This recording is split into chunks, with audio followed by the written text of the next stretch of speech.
சூர்யா அவர்களுடைய நடிப்பு உண்மையாவே வந்து மிரட்டி விட்டுருக்காருங்க. இந்த படத்துல கேரக்டர் எப்படின்னா வந்து இவர் சிரிக்கவே மாட்டார், இப்படியே தான் இருப்பாரு. பூஜா ஆக்டர் சொல்லிடுவாங்க, நீ சிரின்னு சொல்லும் போது இவர் சிரிக்கிறது கண்ணாடியில பார்த்து சிரிக்க அந்த சீன் ஒன்று வருங்க. இவர் சிரிக்க எப்படி ட்ரை பண்ணுவாரு. அதெல்லாம் வந்து சூர்யாவோட நடிப்பு எப்படிப்பட்ட நடிப்புங்கிறது ஆடியன்ஸ் நீங்க பாத்தீங்கன்னா உங்களுக்கே நல்லாவே தெரியும். பூஜா ஹெக்டேக்கு வந்து கொஞ்சம் மேக்கப் போட்டு நடிச்சிருந்தா இன்னும் நல்லா இருந்திருக்கும்.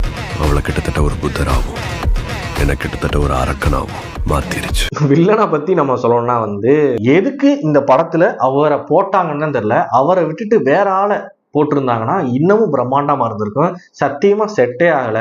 அதாவது வில்லன் அவளை பார்த்தாவே நமக்கு பயம் வரணும், பயம் வரல, நமக்கு வந்து சிரிப்பு தான் வருது அந்த வில்லனை பார்க்கும்போது. அவனை சொல்லி நிறுத்துங்களேன்டா. தலைவி ஸ்டே அவர் டான்ஸ் வெஸ்டர்ன் கல்ச்சர்ல டான்ஸ் ஆடுற மாதிரி காமிப்பாங்க. அது கொஞ்சம் அந்த அளவு எடுபடலை.